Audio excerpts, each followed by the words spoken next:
اے ایمان والو، نہ تو اللہ اور رسول سے خیانت کرو اور نہ اپنی امانتوں میں خیانت کرو، اور تم ان باتوں کو جانتے ہو، اور جان رکھو کہ تمہارا مال اور اولاد بڑی آزمائش ہے، اور یہ کہ اللہ کے پاس نیکیوں کا بڑا ثواب ہے۔ مومنو، اگر تم اللہ سے ڈرو گے تو وہ تمہارے لیے حق و باطل کا فرق ظاہر کر دے گا اور تمہارے گناہ مٹا دے گا اور تمہیں بخش دے گا، اور اللہ بڑے فضل والا ہے۔ اور اس وقت کو یاد کرو جب کافر لوگ تمہارے بارے میں چال چل رہے تھے کہ تم کو قید کر دیں یا جان سے مار دیں یا وطن سے نکال دیں،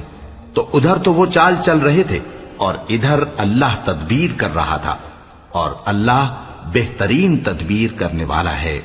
اور جب ان کو ہماری آیتیں پڑھ کر سنائی جاتی ہیں تو کہتے ہیں یہ کلام ہم نے سن لیا ہے، اگر ہم چاہیں تو اسی طرح کا کلام ہم بھی کہہ دیں، اور یہ ہے ہی کیا، صرف اگلے لوگوں کی حکایتیں ہیں۔ اور جب انہوں نے کہا کہ اے اللہ، اگر یہ قرآن تیری طرف سے برحق ہے تو ہم پر آسمان سے پتھر برسا یا کوئی اور تکلیف دینے والا عذاب بھیج دے،